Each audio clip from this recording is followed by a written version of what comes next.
Ladies and gentlemen, boys and girls, children of all ages, this is At the Helm Sports. I'm your host, Derek Helm. Thank you for joining me for episode 140. Please be sure to follow and subscribe on Apple Podcasts and Spotify. Leave those 5-star reviews. If you're watching on YouTube, make sure you're subscribed to the channel. Hit that like button. And in the comment section, let me know, who do you have as your quarterback one this year? Because I've seen a couple different people go a couple different ways. Some of them are kind of crazy, but just interested to see what everybody's thinking. So it's football season. Golf is in the rearview mirror, and we are diving headfirst into the NFL. Tonight, we will be diving into the tiers for the quarterback and tight end positions for fantasy football. So it's time. Very, very excited. But first, get a little bit of housekeeping out of the way. If you are doing any best balls or just like the pick'ems, like picking stats and betting props, head over to Underdog Fantasy. Use code TheHelmSports. That'll get you up to a $250 deposit match. Then also head over to the Mad Lab MMA. Basically, it's MMA, but we do NFL as well. Obviously, Mad Lab is one of the best in the game when it comes to the UFC. So you'll get all of his picks, but you'll also get all of my picks as well as college picks, Mad Lab's picks. We both do write-ups for every single Sunday, so you get the whole package over there. Also, check out yardsperfantasy.com. Everything you need to get ready for your drafts over there. If you want to do your own projections, you can do that as well. A number of premium tools also, so check that out. Obviously, it's football season. I'm in a lot of different places, and I'm very excited for football to start. So joining me tonight, we have the crew. We're all back together to kick off the NFL season. And we have James Fitzpatrick. How we doing, Fitz? What's good, man? Doing good. Ready for some football. Hell yeah. And Mike Carpenini. Boys, how are you Mike, now? how we doing? Good, and you? And Dave Utnick. Gentlemen, how are you? We made it. So we're doing football yeah. tonight? We're not doing the Wyndham? No, we're doing hockey, actually. Oh, okay, cool. I mean, the Wyndham didn't start yet. That's what I mean. No, there's the Wyndham. There's too much Wyndham at the Wyndham. That was awful. I might have to delete that in the editing process. That was a bad start. But yeah, we're diving into the tiers for quarterbacks and tight ends to get you ready for your fantasy season. Now, just real quick before we do dive in, I do all of my rankings, all of my projections and tiers based off of half-point PPR scoring and 4-point throwing touchdowns. So just to clarify that, if you're kind of listening and you're like, I don't know about that, just know that's where we're coming from with these. So we might as well dive right into it. 2024 NFL season is upon us, and number one quarterback I have overall. Did my projections, and I was pretty not shocked, but didn't really expect. I have Jalen Hurts number one. Now, I don't know if he scores 15 touchdowns this year, but he scored 10 touchdowns in each of his first couple seasons in the NFL. And, I think he might take a step back in the rushing department, but I think the addition of Kellen Moore as the OC definitely helps him in the passing department.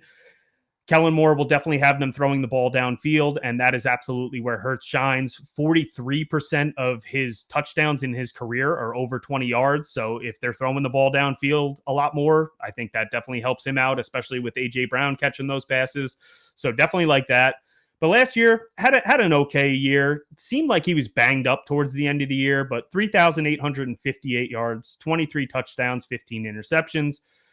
605 rushing yards, and as I said, 15 rushing touchdowns. So took a step back from 760 yards the previous year, but I think he can get it done still with his legs, and I don't know if they're going to run the tush push as much, which maybe that hurts him a little bit in the rushing touchdown department, but probably prolongs his health for the season. So I do think there's plenty to like with what's going on for Hurts this year, and I'm sure we're going to have some objections here, but Dave, what do you think? Do you think Hurts is worth the number one overall quarterback? Yeah, 100%. He's my number one quarterback also. The offense got better with the addition of Saquon Barkley. The running game is going to be better. It's going to open up even more for him in the passing game. Yeah, you lose Jason Kelce, but I still think that you're going to see the tush push this year. And Hurts still has that rushing touchdown upside, even if they're not from a half yard out. Mike, do you have any objections to Hurts at number one? I mean, probably not, because you guys are telling me he should be number one, but of the three you have up here, he's probably my least favorite. I would take Jackson and Allen both ahead of Hurts. So if you're telling me like this is kind of the order that people will be drafting in, like I'm good with that, because I'd rather have Allen and Jackson. I don't know. I'm just not a Hurts fan. Like, I know he's good and stuff, but I don't. Yeah, so just to clarify, I mean, basically my top tier is Hurts, Allen, and Jackson. Basically, I think any one of the three could finish as the quarterback one, and I am absolutely fine having any one of them. This is basically the guys that I'd be willing to take. I've seen them go as early as 3, but maybe in round 4, if you're in a league where maybe quarterbacks go a little bit later, maybe you're getting them in 5. Probably not, though. But these are the 3 guys that I'd be willing to take pretty early in the draft. So just there's really, I mean, paper thin in between each of them in their projections. I could see any of the 3 finishing as number one, but just have Hurts eking it out a little bit. Fitz, what about you? What do you think? Who do you think's finishing number one here? I agree with you and Dave. It's Jalen Hurts for me. I love, the addition of Saquon Barkley. I think they're going to use him in the pass game. Just so many weapons there. A.J. Brown, Devonta Smith, Goddard. I think they're going to use the tight end a little more with Kellen Moore being there. Dak Prescott put up great numbers when Kellen Moore was his offense coordinator. So I like the addition there, and I just like the O-line. I love Hurts, obviously has the rushing ability. So, Hurts is number one for me. I'm in agreement. Yeah, and then the other thing, I've heard people say the addition of Saquon hurts him, and maybe from his total rushing touchdowns it does. But the other thing people aren't apparently thinking about is there could be a 3-yard dump off to Saquon that he takes 80 yards to the house. So you're getting passing touchdowns increasing from, he gets another superstar weapon. I think it's definitely a benefit more than it is a detriment to him this year. I mean, but Mike, Hurts really still doesn't check down. So I think Barkley's asset is just, in him carrying the ball and spreading out the rest of the offense. I mean, we'll get into the receivers afterwards, but really like Devonta Smith this year. A.J. Brown, I think his weapons around him through the air are really going to be where you see him thrive. But he's not historically been a quarterback that throws to his running backs at all. No, I don't think he will a lot, but when you have Saquon Barkley and Kellen Moore as an offensive coordinator, I absolutely think there will be design plays to get him the ball in space. But from a rushing standpoint too, I mean, you have 2 of these guys in the backfield at shotgun running the read option. I mean, you can't just focus on Hurts like you used to. You got to pay attention to Saquon, which probably opens up some running lanes for him as well. Great. But Mike, who do you have number one overall? I'm torn, but I don't understand how you have Patty Mahomes in the second tier. I'm also not a huge fan of his either, but he's still the best quarterback in football probably right now. I get it's a fantasy show, I get that, but I have Mahomes. Answer the question. Allen or Jackson. I don't think I'm coming up very high for any of the quarterbacks. I think Allen's receiving crew is so bad, he's going to rush for 1 billion touchdowns this year. And Jackson is just, if Jackson can stay healthy, that's the only time Jackson has down years is when he can't stay healthy. So I'm totally good there. If you're telling me, more people are going to be jumping up to take Hurts, I'll gladly take one of these other 3 dudes up here. Although, in fairness, I don't see a reason to reach for quarterback if this is the quarterbacks I'm reaching for. I like the lower tiers a lot. Yeah, and like I said, I mean, I'm fine with any one of these guys, and the reason I have the 3 of them there is I think any one of them can finish as the number 1 overall quarterback. As far as Allen goes, 4,306 passing yards last year, 4th most in the league, 29 touchdowns. He threw a lot of interceptions last year, 18 of them. He also had 15 rushing touchdowns, only 52 designed runs, so a little bit less than Hurts. But I do think that they want him to run a little less. Now, can you get Josh Allen to run a little less? Probably not, maybe a little bit. But what worries me is, and we'll get to Mahomes. But what worries me about Allen is it's very similar to Mahomes last year. He doesn't have the weapons as much as he did. And we saw it kind of come back a little bit last year. Once Brady took over, he was only 32 attempts per game, which was 14th in the league, only 243 yards passing. He had 10 touchdowns and 7 interceptions. So if Joe Brady is calling this offense again, I could see it being a little bit more conservative, and there is no clear-cut number one on this team. So just for that reason, I think I have Hurts a little bit ahead of him, but I could still see him finishing number one overall because he's Josh Allen and he can carry all these guys himself. And he also has the factor of the rushing game, which Mahomes didn't. But just I think it's a slight knock, and you can't say that it isn't, because he's going to take a little bit of a step back, I think, in the passing department. Dave, would you agree with that? I mean, I agree, but kind of for different reasons here. I still think Josh Allen is probably my clear cut too, but the Bills until like 2/3 of the way through the season were fucking terrible. Josh Allen went full Superman to put that team on his shoulders and get them into the playoffs. I think he ran for, it seems like he was running for 2 touchdowns a game every week of the season for the last 6 weeks. I don't see him doing that again in terms of his rushing touchdown upside. It being a little bit more conservative only because he was so aggressive down the stretch of the year. I'm not that concerned with his weapons. Joe Brady's got Curtis Samuel he had in Carolina. They like him. Keon Coleman's starting to flash a bit. And, Dalton Kincaid is a legitimate pass catcher. So I think he's got enough weapons. And I don't think they'll dial it back like the Chiefs did, who were just kind of waiting it out for the playoffs. The Bills have some real competition this year for the conference and the division. Yeah, I agree. Fitz, where are you at on Allen? Yeah, I'm a disagree. I think the lack of weapons is going to hurt him. I think he will take a step back, and I'm even willing to take him out of this tier 1. And, looking at your rankings at the Helm Sports, you have Mahomes in tier 2. I'd probably swap and put Mahomes in tier 1 and Allen down in tier 2, because, the lack of weapons is a problem. Like you said, that's why he had a lot of those interceptions last year, because he was pressing. He didn't have, a lot of those guys getting open to throw the ball to. You just have a bunch of guys there. Curtis Samuel, okay, yeah, KJ Hamler, you just a bunch of names. You got the rookie, but Keon Coleman, but he's a rookie. Yeah, Kincaid should take a step forward, a little safety blanket there, but I don't, obviously he's going to get, he's going to get his rushing. He'll have rushing touchdowns, and but it is prone to, more mistakes there, and I just don't see any difference makers on offense. As far as the surrounding cast, supporting cast, it's really just him. So, he's not my number 2. Like I said, I'd even, argue you can take him out of this tier and put Mahomes, because you want to, go to Mahomes. He's a guy who, you thought he can take a step back last year. He put up huge numbers last year. Now this year he added Hollywood Brown.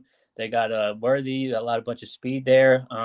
So and when Andy Reid offense is going to get creative, he's going to put up, that offense is going to be great. So I'm a little down on Josh Allen. Yeah, we're ignoring the elephant in the room that Chase Claypool is a perennial 1,010 guy. So, there's 1,000 yards and 10 touchdowns for Allen right there. And if you're telling me he can't get like another 2,520 for the whole rest of his team, I tend to disagree. I've been told by a reliable source that Chase Claypool is a 1,010 guy. I think Derek will get there when he does his making waves segment. But yeah, that'll be next week on the wide receiver show. But yeah, I'll get to Mahomes, and he really didn't have incredible numbers. Maybe you think he did, but compared to what Mahomes has done, it was a pretty pedestrian season. I'll get there. But first, the last guy I have in this tier is Lamar Jackson. Just said it last year. I thought the addition of Todd Monken was going to be a huge help to him in the passing game, and it certainly was. 24 touchdowns, 7 interceptions. So, definitely increase there. Last year, he had a career high 3,678 yards, so also helped there. Part of the reason why I think Kellen Moore also helps Hurts, similar to Todd Monken helping him last year. And then he had 500 more yards passing last year than he did in his MVP season. So definitely love that. And then, of course, we have the rushing. He had a quarterback best 821 rushing yards last year. Don't think that's going anywhere. Now, he doesn't score as many rushing touchdowns as Allen and Hurts do, but the improvements in the passing game and the floor that he provides with the rushing, and if he happens to score 7 touchdowns, which with Derrick Henry there, maybe not, I definitely think that number one quarterback overall is definitely in the picture there. But Mike, what are you thinking with Lamar? Health. If he can stay healthy, Lamar is going to be Lamar. His weapons are never great. I'm not super worried about his weapons because he's never really had them. He got a running back this year, right? It was Big Dog, right? Yes. Okay, so that's going to take away some of his goal line work, but he's different than Hurts and Allen. Hurts and Allen are going to get a lot of their touchdowns from inside the 5. Jackson can take it to the house from anywhere. So I'm still very good with him being up here in this top tier. I jumped the gun a little bit saying he's markedly ahead of Hurts. I think that's probably just me not being a super big Hurts fan, but I'm totally good with him being up here. Fair enough. Fitz, what about you? Where are you feeling Lamar should be? Yep, love Lamar. I have him as my second quarterback behind Hurts. The more years in the league, he's going to improve as a passer. I like, the weapons they added last year, Flowers. I think, Flowers in his second year can only take a step forward. Obviously, he's got the connection with Andrews. Another year in the offense. Love Lamar. He's, like I said, where you can have a quarterback that can literally take it to the house from anywhere on the field. So he's going to get his rushing yards. He's improving as a passer. And, he's my number 2. Love Lamar. All right. Dave, what about you? Lamar's still on that tier just because of the upside. I don't think that Henry is going to take too much from him. Having Zay Flowers another year in the league, having Mark Andrews back healthy, having Isaiah Likely kind of emerge, those are nice weapons for him. But they don't really have much past that. Wide receiver 2 is still allegedly Rashad Bateman. And until that rookie comes on and takes his job, there is some things still lacking in that offense. So only a slight concern. He had a great year last year, like Mike said. Lamar's best, trade is his availability at this point. If he's in there, he's going to be dynamic and can really put up, slate-breaking weeks for you. Really, it doesn't even matter on his opponent because you can see him go nuclear on a week-to-week basis. So has plenty of that upside. Just don't like his offense as much as some of the others here. Yeah, that makes sense. So we can get to Mahomes now, and I have him in a tier of his own at tier 2. With Mahomes, I don't know that he necessarily has number 1 overall upside as far as fantasy goes. Obviously, from an NFL standpoint, he is the clear-cut number 1 quarterback in football. But from a fantasy standpoint, not really great. Fitz, last year, he was quarterback 8. So really, it wasn't that great. But the reason why I have him here by himself is that's basically his floor. So, I don't see him finishing as number 1, but I don't see him. Basically, I see him from 4 to maybe 8 like he finished last year. So you are getting absolute safety with Mahomes. He is going to be solid. I don't worry about him at all. So if he's my quarterback 1, I absolutely love it. I just don't know if I'm willing to take him in those earlier rounds and skip over some of those wide receivers and running backs there. I think he has a little bit less upside. Last year, 4,183 yards. Not bad. 27 touchdowns. Lowest since 2019. 14 interceptions. That was a career high. But like I said, that's basically his floor. You can blame a lot of that on the wide receivers. The wide receiver core has been improved. So definitely do like that. And he actually ran quite a bit last year, 75 rushes and 389 yards. Both of those are career highs. 0 rushing touchdowns. So maybe he can add 2 of those and that helps also. But just the way I see this now is Dave, you kind of touched on it before, is this is very similar to the old Patriots teams, is where they don't even give a shit about anything in September. They're basically just playing to make it to the Super Bowl, and they don't even put their foot on the gas until it's time to make a playoff push. They have a much better defense. They have an improved rushing game. So I don't think that they have to rely on Mahomes throwing 5,000 yards and 50 touchdowns. Can he do it? Sure. But I just don't think that that's the way that this team is built anymore. So Fitz, you could tell me your rebuttal to that. All right. I mean, it's not a strong rebuttal because I don't really hate how you have him there at, in tier 2 by himself as the fourth quarterback. My only argument would be is what you kind of mentioned is he has the upside where he can finish in that tier 1. I mean, he can literally, finish, the second or, even the first quarterback if they click there. So my argument was before, like I said, they added Hollywood Brown. They added, the rookie, super speedy, super fast rookie Worthy. Kind of taking that Tyreek Hill role. Obviously, he's not going to be Tyreek Hill, but just opening up that. And Fitz does what Fitz usually does, and totally shits the bed. Good old technology problems with James Fitzpatrick. Damn, he was doing so good. He was. Drafted a couple of weeks. I literally said too. Mahomes is just, he's steady. You know exactly what you're gonna get, and Fitz is the exact same way. So it's exciting. Mike, why don't you take over there? How are you feeling on Mahomes? Maybe half, but like tier 2 feels low. Like tier 1.5. Like he's a ball hair shy of that top one, but I think he belongs up there just because he is the best quarterback. Like I get last year was down, like you said, it was his floor. I think in fairness, I think we thought it could have been worse when looking at his weapons at the beginning of last year. I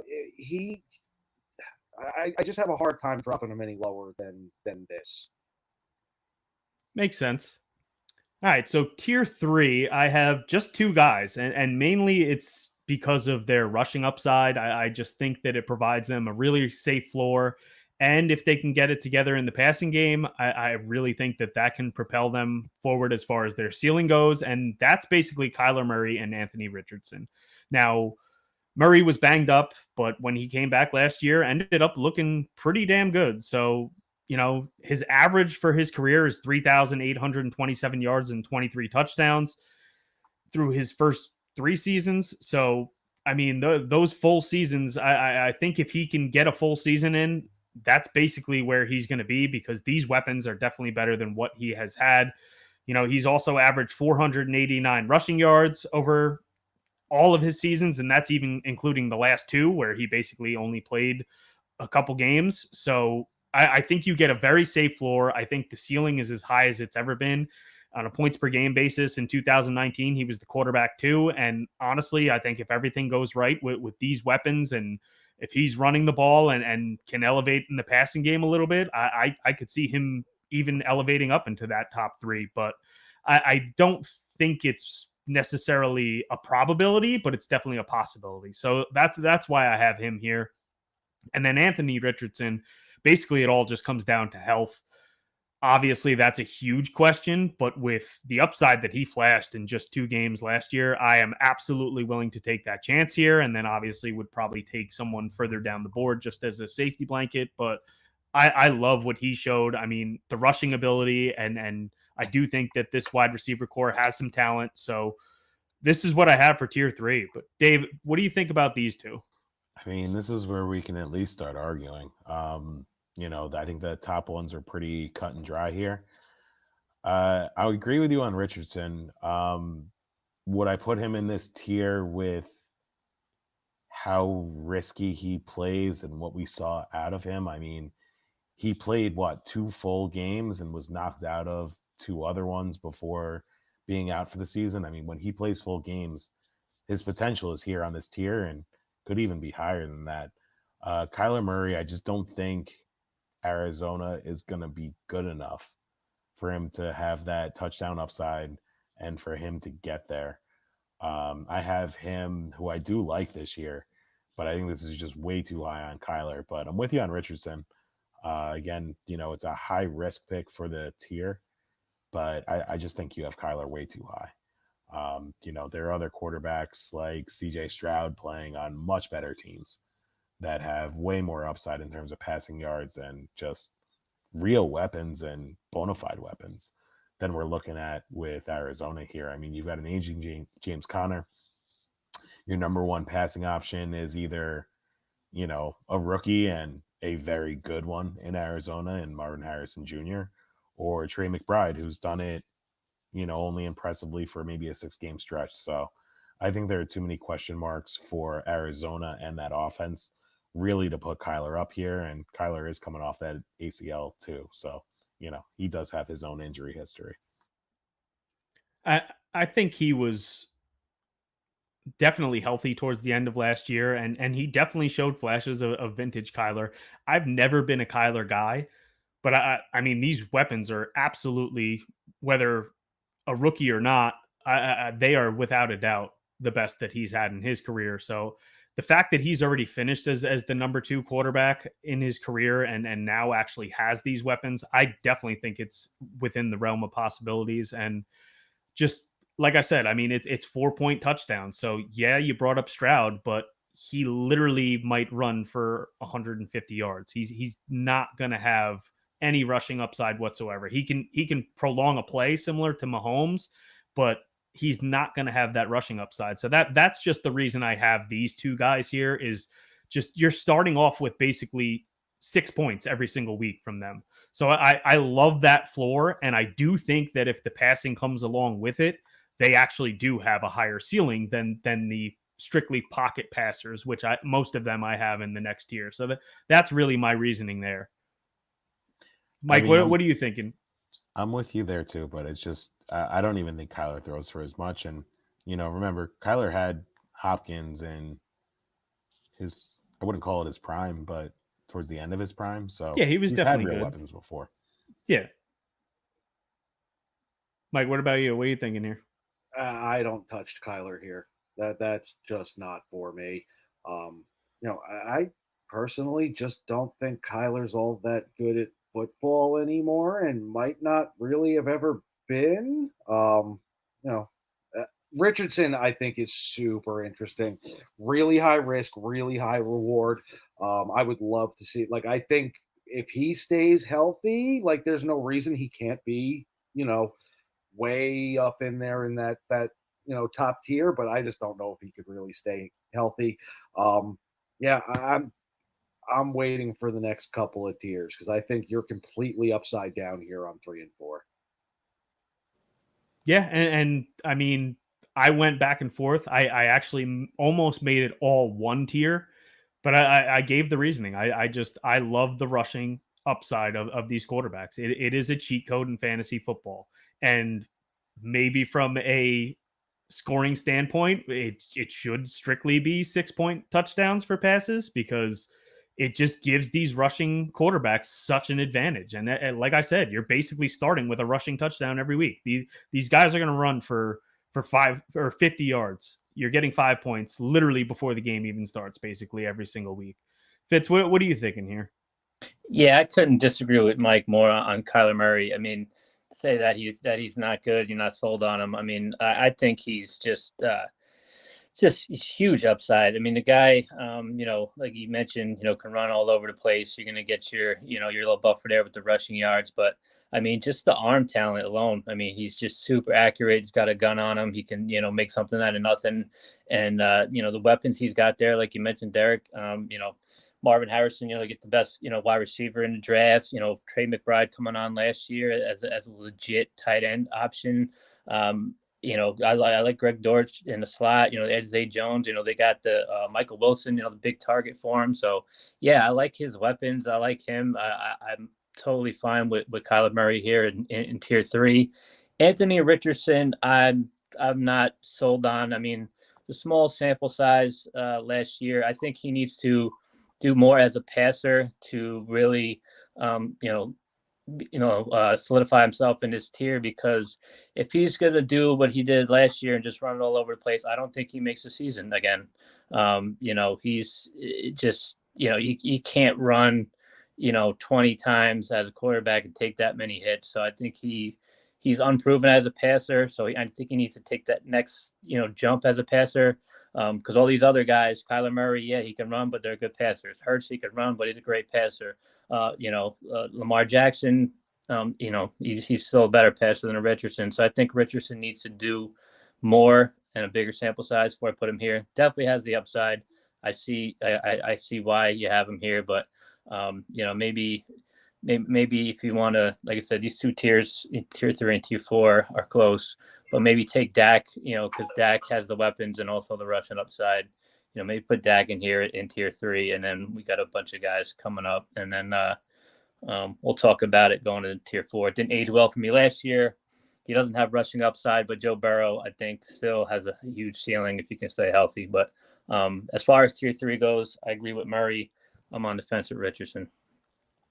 Yeah, it definitely comes down to health with Richardson. And basically, I see him as potentially even a better Lamar. Now, obviously, Lamar is a lot more established, which is why he's much higher up here. But it's a big question with the health of Richardson. But I think he could be a freak. But yeah, if we go to tier 4, like I said, I mean, I went back, and this was without a doubt my biggest decision was a break in this tier, because I almost went with all of these guys together. And as I said, it's just these guys don't provide the rushing. So I think it just limits their ceiling slightly when you're not running in fantasy football. But I have Jordan Love, Joe Burrow, CJ Stroud, Dak Prescott. Not necessarily in that order. That's kind of the way that I prefer them. But I mean, I wouldn't be surprised at all if any of these guys finish a little bit higher here. But I like Jordan Love quite a bit. Started off hot in the touchdown department, kind of regressed a little bit in the middle of the season. But I mean, the end of the season, it just looked like he had absolute command of this offense. Really not superstars as pass catchers, but they are very solid. And they were the youngest team in the league last year. People forget he's not a rookie. He sat behind Aaron Rodgers for years, and granted, he didn't play, but he definitely took command of this offense over the back half of the year. I mean, from week 10, he had 18.7 points, 20.9, 26.6, 23.7, then a couple games in there with 10 points, 17.5, and then finished really strong with 24, 28.4, 18.5. So he was very consistent over the back half of last year. I just like what I saw from him. Now, 32 touchdowns last year. I don't know if that's repeatable, but I could definitely see him throwing 30 touchdowns. So I do like Love. He also adds a little bit more than these other guys in the rushing department. Nothing crazy. He had about 250 yards last year and a couple touchdowns. So if he can score 4 touchdowns again, I mean, it's very similar to what we saw from Dak early in his career. He didn't run a ton, but you were going to get 4 or 5 rushing touchdowns from him with his passing upside. So I definitely love that. Fitz, you said Burrow. I mean, obviously last year was just a wash with the calf injury. He tried playing through it, and then it was just a complete throwaway season. But in his last 2 healthy seasons, 4,400 yards, 4,600 yards, 35 touchdowns, 34 touchdowns. He can actually run for a couple touchdowns similar to Love. So I love him as well. I think if Burrow stays healthy with Chase and Higgins, if they can stay healthy and one of these other guys can contribute, I do think that Burrow definitely will be much higher than where I have him here. CJ Stroud, love the guy. I do think he is one of the next superstars. The wide receiver core is incredible, possibly one of the best in football. But there were some inconsistencies last year. Now, granted, he was a rookie, but 63% completion percentage, that definitely has to go up. And I haven't seen it yet from him, so that's part of the reason why I'm not completely sold. Now, you could say the same thing about Anthony Richardson. Haven't seen it from him, but like I said, just that rushing upside, I think it provides a little bit more of a ceiling. So that's why I have Stroud here. And then I have Dak Prescott, same thing. I mean, he's just turned into a solid quarterback, top 30 touchdowns for the 3rd time in his career last year.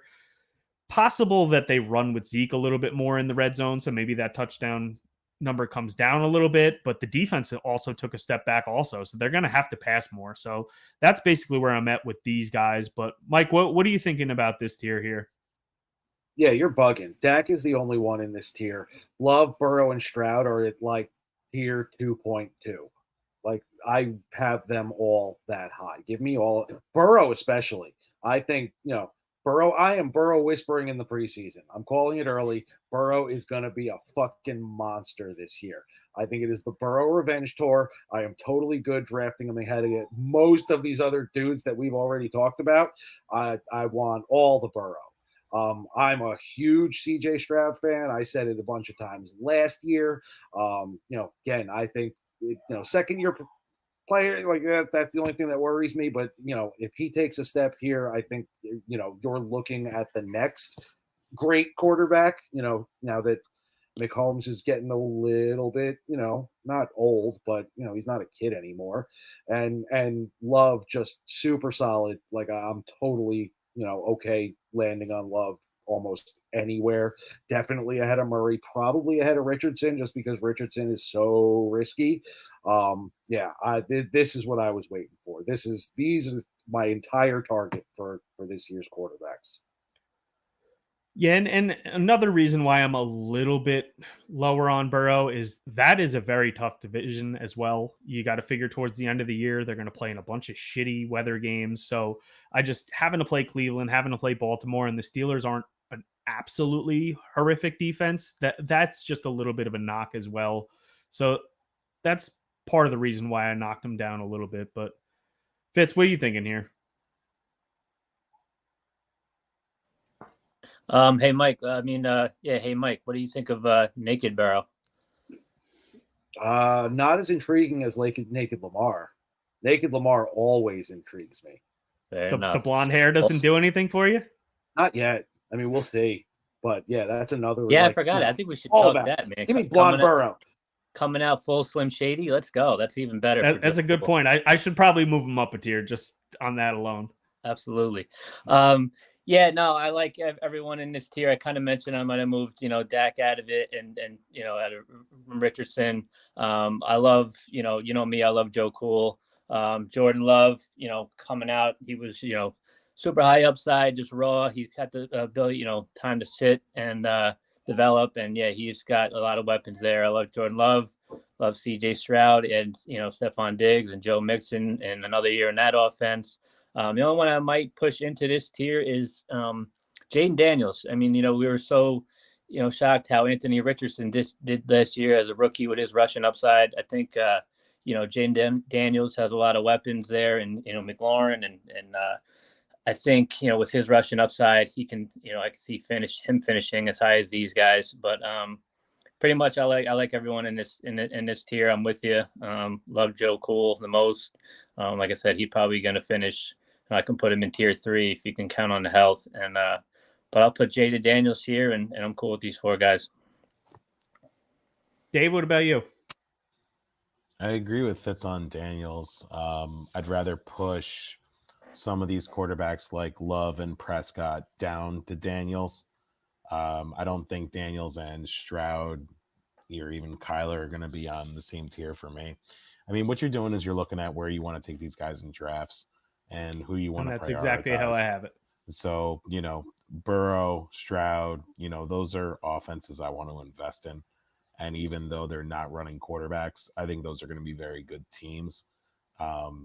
Also, neither of them have a terribly strong running game where they're going to probably do a lot of damage in the air. So, it's more about who you're prioritizing where. I like the progress Jordan Love made, but I'm not ready to push him up into this class just yet. I'm more comfortable with pushing him and Prescott down to the next tier, where really, Burrow, Stroud, and this is where I'd have Kyler. That's kind of the pocket that I'm looking at here.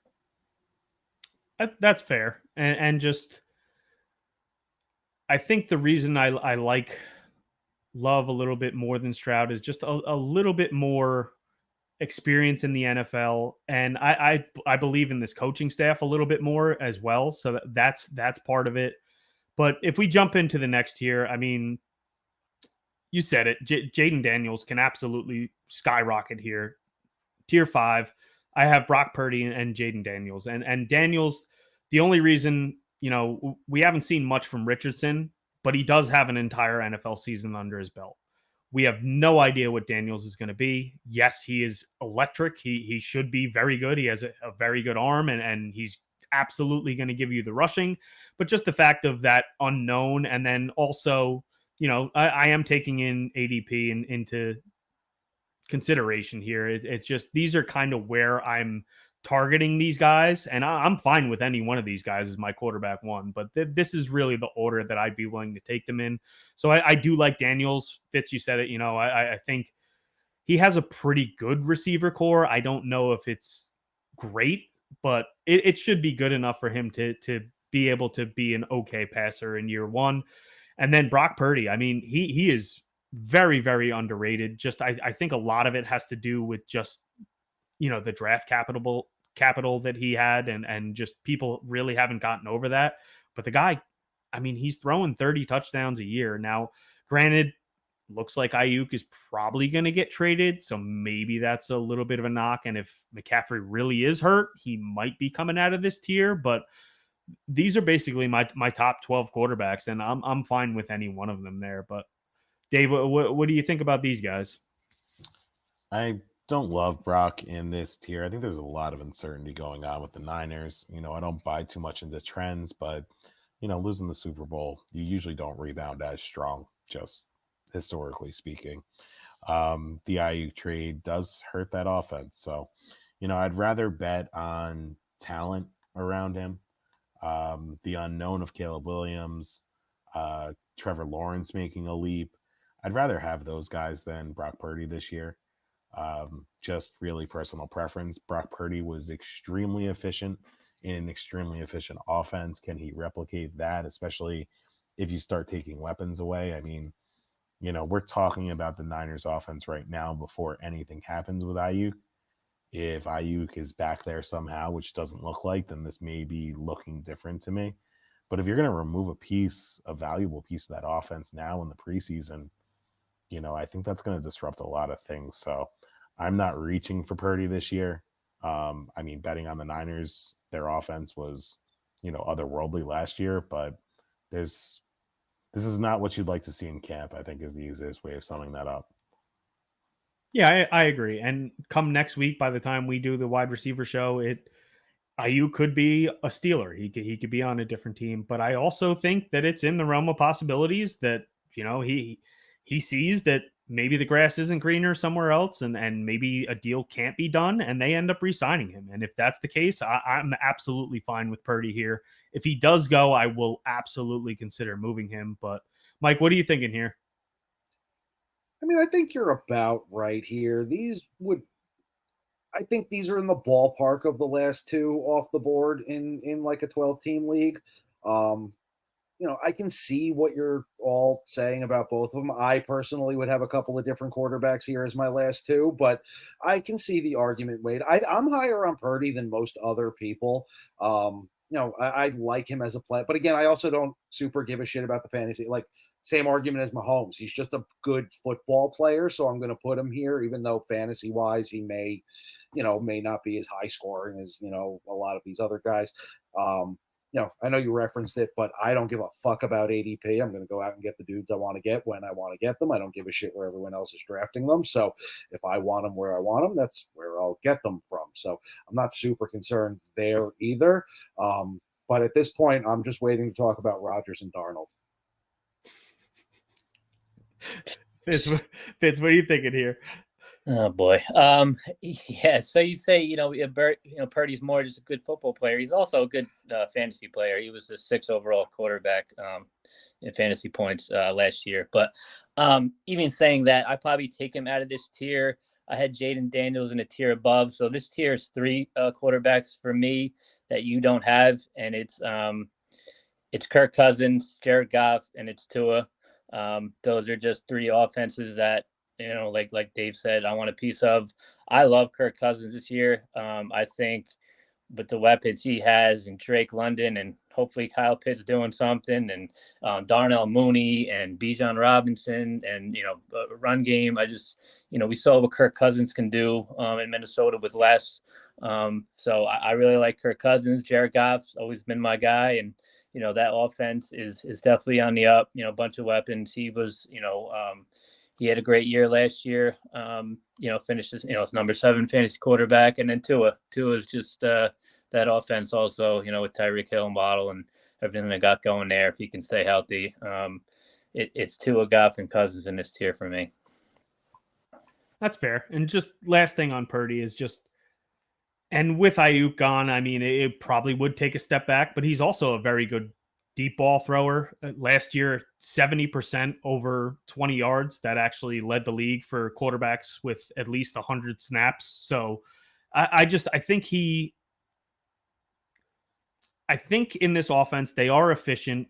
I mean, he threw for 4,200 yards and 31 touchdowns. That's basically what Dak has done. So and he's going much, much later. So that's one of the reasons why I'd be fine if I absolutely waited on quarterback and just all the quarterbacks went. I'd be fine taking him as my quarterback one if I just waited long enough. So that was part of the reason why I put him there. But Dave, who do you like that maybe you would put up in this tier, or maybe you might be targeting later?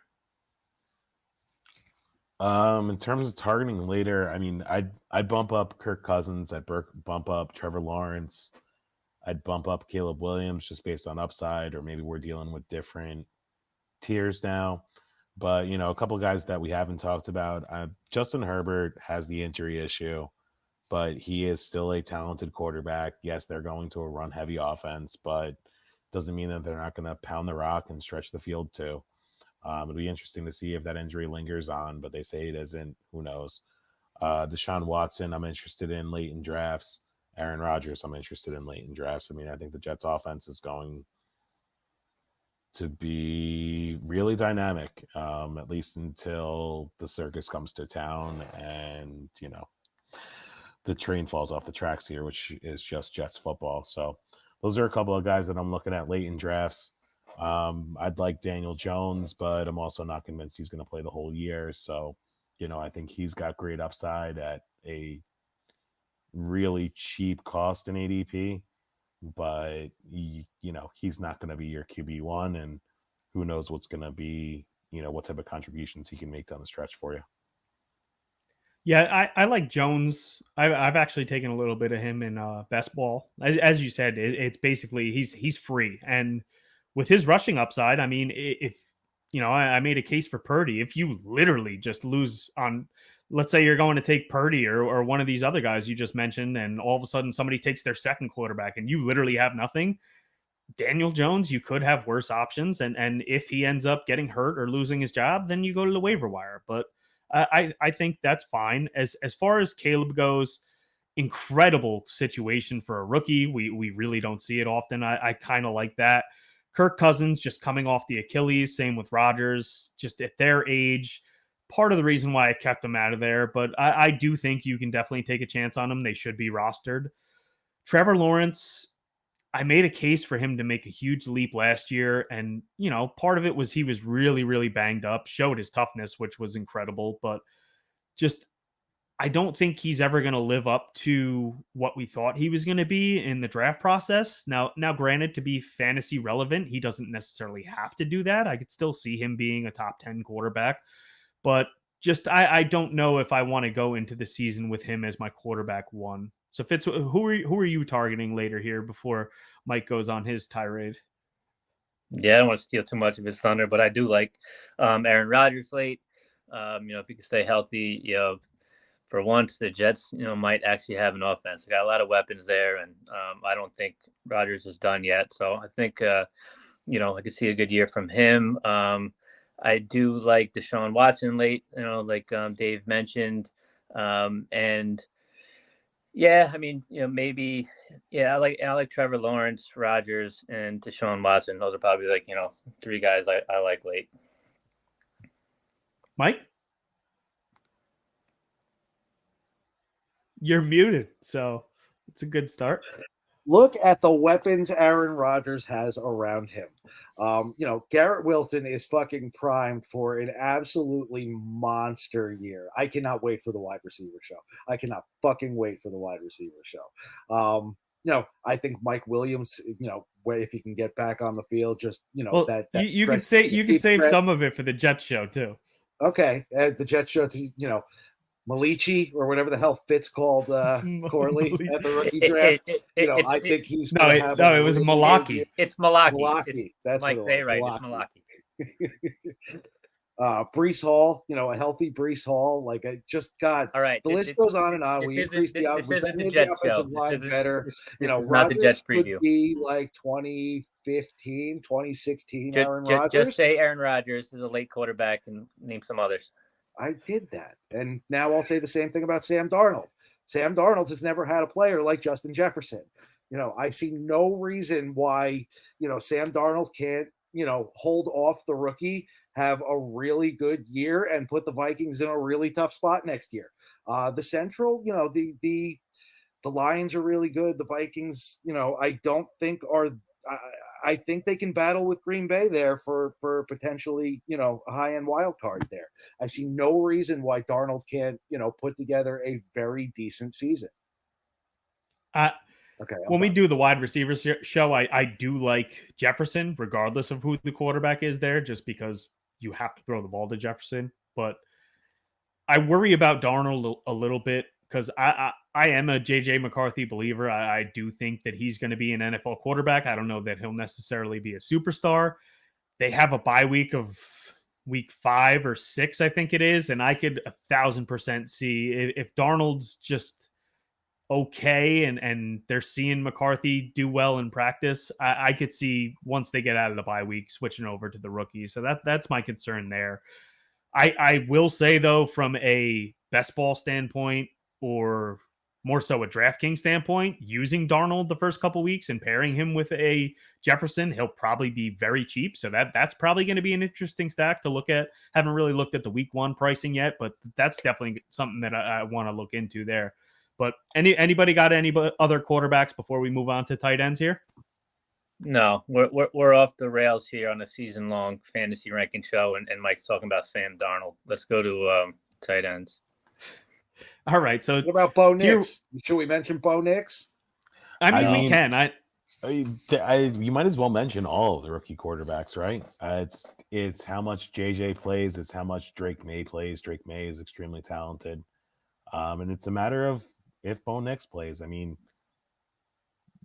these guys are not in very good offenses. That's what I mean. Even if they do play, I don't see the upside in a Bo Nix. Even if Drake May does play, I don't see the upside of him in that offense. Like I don't see the upside in those guys. I'm not going to be drafting them. So no, you're talking more for dynasty or 2 quarterback leagues for any of these guys. Even Darnold's even a reach. I mean, you're going to get a couple of weeks out of him. And, no one's drafting Darnold but Mike. Let's once he sees ghosts on his first Monday Night Football game, he's fucking done anyway. So that's it. All right, so tight ends, we have in tier 1, I have Travis Kelce, Sam LaPorta, Mark Andrews. Now, Kelce obviously took a little bit of a step back last year, was a little bit banged up earlier in the year, so I think they were playing it pretty safe with him. Lowest yardage total since 2015, but he's still Travis Kelce. He's playing with Mahomes. I mean, that alone is just a huge bump up. Now, they added some weapons here, so, you can maybe say that's a knock on him. But I think one of the reasons last year why he struggled is because they literally had no one. So he was double teamed on every single play. Now, with some outside pass catchers this year that you actually have to pay attention to, with Xavier Worthy, even if he's just running wind sprints, you got to pay attention to him. So I do think that it's going to take some safety help away from Kelce, and I think that improves his year big time. Sam LaPorta, I mean, he looks like the real deal. The only worry is, that many touchdowns, especially as a rookie with how many weapons they have.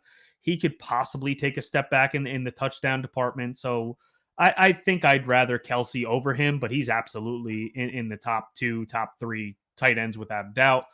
Mark Andrews is basically the wide receiver 1 for Baltimore. Can he stay healthy is really the question there, but I like Andrews here. And then I have Trey McBride here. I just think what he showed last year, I think this could be a superstar in the making, honestly. And we could be talking about him potentially as the number one tight end, maybe not this year, but going forward. So, Fitz, what do you think about the tight end tier that I have here? I think you nailed it. It's pretty straightforward. I mean, Kelce and Andrews are still the top guys. Just super consistent. The number one weapons in their targets for their quarterbacks. Kelce, I agree. You get they're playing two safeties deep. There's no linebacker that's going to cover them one-on-one. So I like Kelce on a bounce back year. Andrew's solid, and I do think these two young guys have entered the conversation. Sam LaPorta, Trey McBride. Go-tos in their offenses. So I think there's no disagreement here. Dave, what about you? I'm either pushing Mark Andrews out of this tier or making this tier just Kelce and LaPorta. You said Andrews is the clear number one wide receiver there. I don't know that that's going to be completely factual this year. Zay Flowers made huge steps as a rookie this year. He could certainly take over the top of the target share there. And they're going to play a lot of two tight end sets. Isaiah Likely's going to be on the field where, I don't have Andrew's age here, but he is getting older and they don't need to rely on him as much as they have in the past. In the past, when he was putting up, tight end 2 numbers, he was literally the only guy there. They now have some sort of options, not a ton of them, but they have more options where I'm still high on Andrews, but Kelce and LaPorta are on a different tier. I think Andrews is closer to McBride. I'd probably put McBride ahead of him too. But I think that we've got a standalone up top and, some other guys down next year.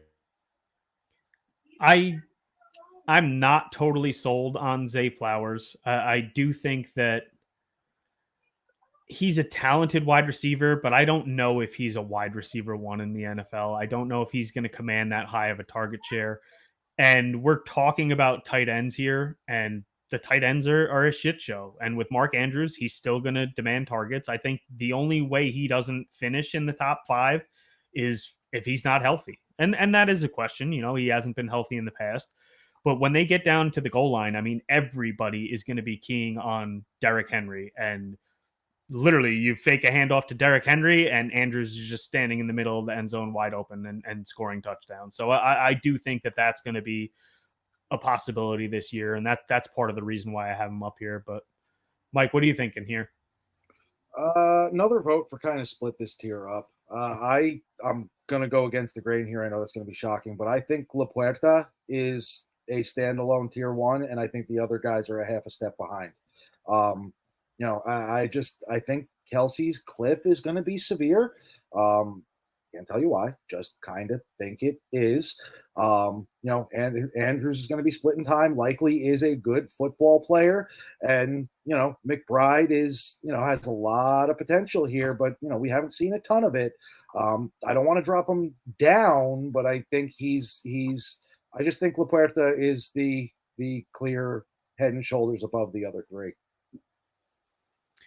I get it. I do think that is one thing I am worried about is I do have Kelce number 1 overall, but I do worry that maybe he is just aging out. But even a Kelce that's 80% of what he used to be in this tight end landscape, I do still think he could be extremely productive. Maybe not the number 1 overall, but until he gives me a reason to not trust him, I'm going to.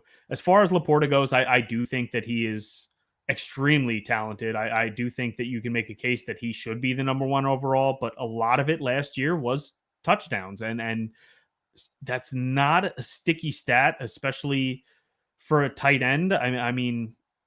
You see it even Kelce. There's I think 3 years where he had 5 touchdowns and then had 13 or 15 the next. So it's just a little concerning when, especially as a rookie, he comes out and scores 10 touchdowns. Now, granted, he did add that with 86 receptions, so he's going to get a target share. I see the case for it, but I don't know if he's necessarily head and shoulders above all these guys here. But if we go to the next tier, I have George Kittle, Dalton Kincaid, and Evan Ingram. And basically with this, I mean, Kittle was the only tight end with 1,000 yards last year. If you take Ayuk off of that team, Kittle, you could probably make a case that you can move him up a tier. Now, I've never been a Kittle guy. He's just disappears for times, and then he'll have explosions. But I think if you have a solid core as far as your wide receivers go, and maybe some consistency, not just ceiling guys, taking the ceiling of Kittle actually makes a lot of sense. Then I have Dalton Kincaid, just similar to what we've seen with Andrews in the past. It's just who's going to be the wide receiver one for this team. We don't know, and we haven't seen it from Kincaid, but I do think that he can demand a large amount of targets, and maybe we do see him catch 85 balls this year, maybe somewhere around 800, even 900 yards. The question is going to be touchdowns, but to finish in this area as a tight end, I don't think you necessarily need to score 10 touchdowns. So that's why I have him there. And then similar with Evan Ingram, they added a lot of weapons in Jacksonville, but I think Christian Kirk and Evan Ingram are probably the two safest guys. Their role is not going to change because who they added, it's a lot of deep threats. So Ingram is going to be a target monster. You know, he almost broke the tight end reception record last year, and that's definitely in play again this year. So that's my tier that I have here. Dave, what do you think about that tier? I've seen way too much Evan Ingram in a Giants uniform to have him anywhere near this tier. He got all those targets when Christian Kirk was out. They've added, and Ridley was banged up or just ineffective a lot last year. So I'm taking Ingram out of this tier for sure. He's got a lot more competition. Hopefully everyone around him stays healthy, but I think he got there on volume, strictly out of necessity last year, not that they necessarily wanted to do it. I agree with you on Dalton Kincaid. I think he could be the wide receiver one and play the old school Mark Andrews role for the Bills this year. The other name that I want to put in here is Kyle Pitts. He led all tight ends in air yards per reception last year. He is a freakish talent and now has a legitimate quarterback, which he has never had in the NFL. Desmond Ridder is not an NFL quarterback. He's probably, was lower than 32nd in terms of starting quarterbacks in the league last year, or just quarterbacks in the league last year. So he's got real potential this year. I mean, if Kyle Pitts is going to do it, it's now, or else he's just not going to be in the league much longer, because if he can't do it in this offense, there's obviously something wrong. And Kittle's a great player for best ball. Kittle I like a lot more if Ayuk leaves, but you never feel comfortable about having Kittle in your lineup. I mean, he's a great DraftKings play because he's going to score 4 touchdowns or he's going to get you 2 points. That type of boomer bust in, your season-long fantasy is really tough to stomach with the draft capital you're going to put into him. Fair points. The only thing I'll say with Ingram is he sucked on the Giants. Since he's left the Giants, he's definitely been much better. And I don't expect 114 receptions this year, but even if he catches 85 balls and maybe he was just under 1,000 yards last year, let's say 85 balls for 850 yards, that's probably still good enough for tight end 5, even if he only scores 3 touchdowns. So that's part of the reason why I have him here. And I don't know. I just go ahead. I mean, his target share was just so extremely high last year. I mean, you're looking at almost 24% of the team targets overall. And that was even higher when there was just nobody around him. You get Kirk back. I like Brian Thomas. I've always been a big Gabe Davis fan. I think they have a lot of stuff out there that'll give Trevor Lawrence some options. I like this offense, but I don't think it revolves around Ingram. I don't think it revolves around Ingram. That wasn't really what I was saying. If that was misconstrued, what I'm saying is Gabe Davis is just a deep threat, and the roles that Ingram and Kirk have, I don't think they're going to change significantly. I do think they will take a step back because they do have more weapons this year. But even if he doesn't have a 24% target share, I mean, 19%, 18%. Like I said, I still see him catching somewhere around 80 balls, and I think that's good enough in the tight end landscape. Now, if we were talking about wide receivers, that would be a totally different conversation, but I think he's good enough to finish as a top 5-6 tight end. Mike, what are you thinking here at tight end? I mean, I'll play your little game, but I say it every year. Like, we're at the point of the tight ends where, like, the next 12 dudes are all the exact same fucking thing to me. Like, I just don't give a shit. Give me 2 of them, and I'll figure it out, and I'll hit the waiver wire if I have to.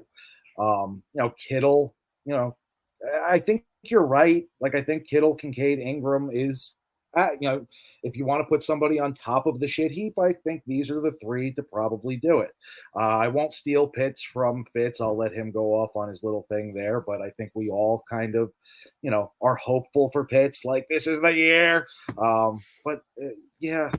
Kittle is probably the top of the pile of shit because, he'll get some of those weird San Francisco plays. Like, he'll probably get a throwing touchdown this year at some point. He'll get a rushing touchdown at some point this year. He'll get that weird goofy shit.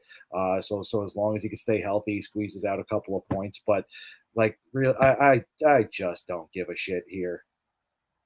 Fair enough. Fitz? All right, Mike, tell us how you really feel. I do. All right. I always tell you guys how I feel. So, yeah, I disagree as far as, I don't think it's just a big mix here. I think after this tier, it gets a little shaky. But as far as this tier, I agree with Kittle and Ingram. Dave, I just think you're a little jaded as a Giant fan. The Giants haven't done anything with the tight end position, ruined every tight end in forever. And Ingram was bad there, but he hasn't had the dropsies. He's got a good rapport with Trevor Lawrence. So I like Ingram here. I like Kittle here. I see the upside in Kincaid. He just hasn't done it yet, and I'm not sold. So, Dave kind of took my thunder, but I'll take another guy that hasn't done it yet. Kyle Pitts. You mentioned it. At least I'm not the only one here going to be screaming Kyle Pitts. Dave. At least we're on the same page there. It's now or never. It's this year, or he's legit just not what I thought he was.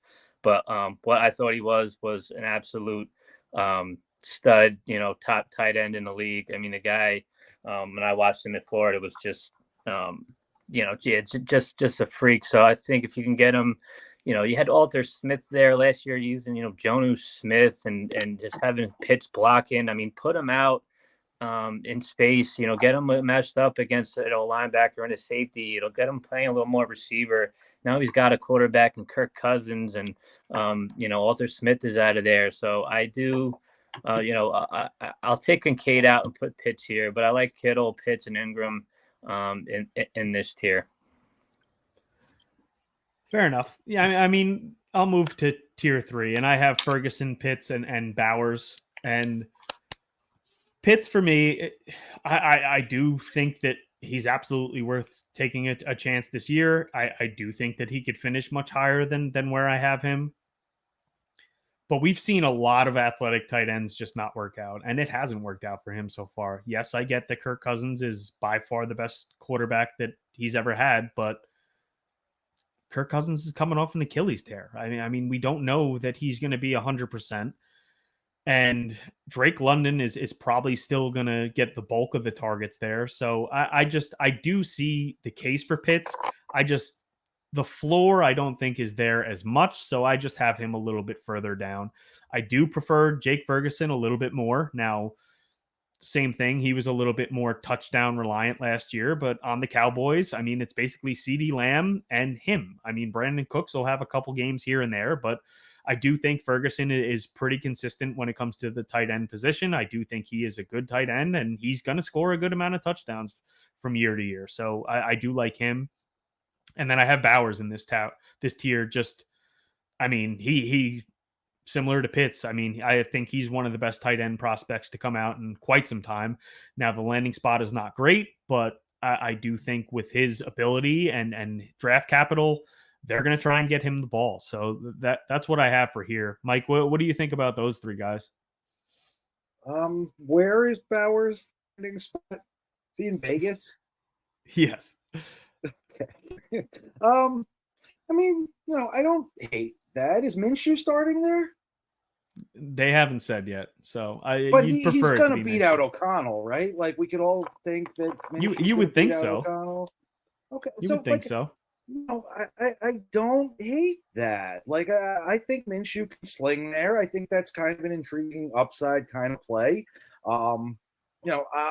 I like Schultz probably better than a bunch of these dudes. If I'm going to be high on CJ Stroud, a second-year young quarterback, like I should be high on his tight end. And I know that he's got this like an A+ receiving core, but tight ends are generally young quarterbacks, kind of safety blankets. Hawkinson is interesting based on where I can get him.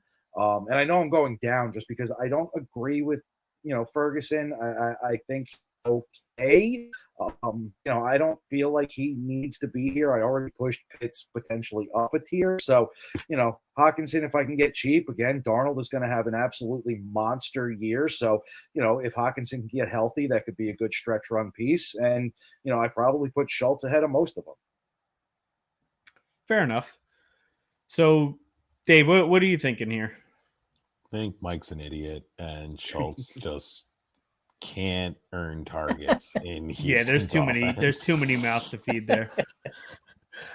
But I mean, this tier I'm more in line with. I think the only one who I'm bumping up here, Hawkinson would be in this tier or above if he was going to play 16 games, but he's not. 17 games. David Njoku, I'm putting in this tier, probably ahead of Ferguson also, coming off a career high or career year overall. Yeah, but Joe Flacco's not there. Correct, but Deshaun Watson should be better, right? He can't be any worse. But Watson has not thrown to Njoku at all while they've been on the team. He saw it work for Flacco, so now he's going to make sure that he knows what he's doing there. I mean, they have Amari Cooper and not much else there, so Njoku should still be a part of that offense. He's only 28 years old. Bowers is a huge wild card. This screams Kyle Pitts of a couple of years ago. This screams of every generational talent, tight end talent that we've seen. Screams come out of Njoku. I think he's a better prospect than Njoku. Hawkinson, Noah Fant, all those guys, but he should be better than all of them because everyone that comes out is better than the last one that we've ever seen. But he is an elite talent, and he's another one that can be a big role in that Vegas offense too, past Adams. So, I think you got these pretty good. I bumped down Ferguson a little bit. I might even bump up Goddard also because he's probably wide receiver 3 or the third option in Philly. So pretty much agree with what you're doing here. And Mike's an idiot. Schultz is, I wouldn't have Schultz even on this list here. Yeah, Goddard was in consideration to be in this tier. He's been so incredibly consistent throughout his career. There's times where you just think he's going to be an incredible tight end and he just disappears for stretches. So that's part of my worry. Most of that offense goes through the wide receivers. So I'd be fine with him if he was my only tight end, but I'd rather these other guys. Hawkinson, absolutely. If he was going to be back, but he might not be back till like week 10. So, take him later and stash him maybe if you want, if you have a spot. Schultz, I agree that would be late if I just missed out on tight ends. Same with Freiermuth. Although I do think if Ayuk doesn't end up in the Steelers, he could possibly be the number 2 target there. So maybe him. Fitz, is there anyone further down that you're looking at as far as the tight end position goes? No, Dave kind of stole my thunder there. I think, I agree with you on Ferguson and Pitts, even though I had Pitts higher. But I'm not sold on Brock Bowers. You guys said it. I'm always been wary of rookie tight ends. LaPorta kind of changed that last year, but I don't think that's going to be the norm. You've always been wary of rookie tight ends? Yeah. I mean, I drafted Hawkinson and drafted Pitts, but those were in dynasty leagues. I didn't draft them in redrafts thinking they were going to be, gangbusters off the bat. So, that's a hard position to transfer from college into the NFL. So, Brock Bowers, super talented, but yeah, I'm not drafting him this early. I'm not putting him in this tier. I do like Dallas Goedert. I know, Kellen Moore is there now. He likes to use the tight end. We're at a camp. He's getting some more passes thrown to him. So maybe a little more involved in that offense. So probably Goddard, obviously Hawkinson, if he's healthy. You mentioned Njoku. I mean, as far as this tier, I don't think there's anybody else I'd put up here. Derek, is Taysom Hill in your quarterback or tight end rankings? Probably depends on where you're playing, I guess. All right, so if we're talking late guys, yeah, Taysom Hill I do like as a drafting as a tight end. I mean, he's got opportunity now. Yeah, Johnson's I'm pretty sure Underdog has him as a quarterback, so he's a tight end on DraftKings. He's involved. Yeah, yep. I mean, if we're talking super late dart throws, I'll throw a guy out there that coming out of college I've been on and hasn't done anything yet. But Greg Dulcich in Denver. He's finally healthy, and if he's healthy, Sean Payton could use him in that joker role and kind of get him involved. I like Greg Dulcich as a flyer. I mean, they got some competition out there, but I also agree with you. I think he'll end up winning out. And you also have, just for opportunity, there's some other guys, Luke Musgrave, a little bit down the list. If you're high on Jordan Love, he's another one that's going to struggle to earn targets, but he's going to be in that good offense. And, rookie tight end, but Theo Johnson's coming out of camp pretty strong. They were hyping him up on Hard Knocks. We're talking super late, probably not even redraft. But I mean, if he wants to go nuts tonight in preseason DraftKings, I'm fine with that because I have him in a couple lineups. Sounds like Drew Lock already got hurt, so we're off to a great start here. Fantastic. I got tons of DeVito too. Let's go. T. Johnson guy on the Giants tight end. Is he worth literally what he just said? The guy that just Dave the guy we were talking about. Theo Johnson. I was looking for the screenshot, so I couldn't. So is he good? Yeah, he is out of Penn State. He's a rookie tight end. He's got a lot to learn. He's Wave's most targeted, most highest owned best ball player. So no, I know that was the screenshot I was looking for. He's big and fat. I never heard of the dude. So. He's got a lot of pedigree, but I think he's a bit raw. They really liked him coming out, and he's got no competition. Clay Bellinger's there too, but or Cody Bellinger. Clay Bellinger plays baseball. No, one of those guys plays baseball. Anyway, he's got some opportunity. All right. Well, I think we've exhausted this one, and I'd say we're in preseason form, but with all the technical difficulties, that's basically par for the course for us. So I think we're in midseason form. Good job, guys. I was gonna say I nailed it. We went nailed it. Hour and 20 on quarterbacks and tight ends. Wait till we get to the other ones. Oh yeah. Yeah, it'll get chopped up a little bit, but that's going to do it for this one. Quarterbacks and tight ends. We're getting ready for the NFL season. Definitely excited for it. But Dave, thanks for joining. Always good to be here. Always good to get into football season. And, we're almost there, guys. Just a few weeks away.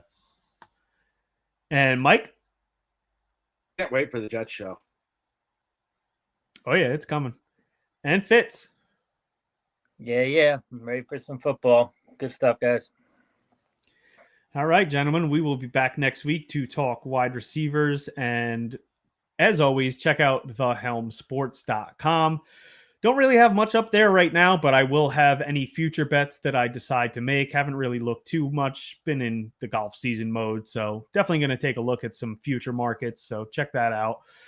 The Helm Sports Substack. The newsletter will come right to you. We'll have everything you need for DraftKings and setting your lineups, all the injuries on each Sunday. So check that out.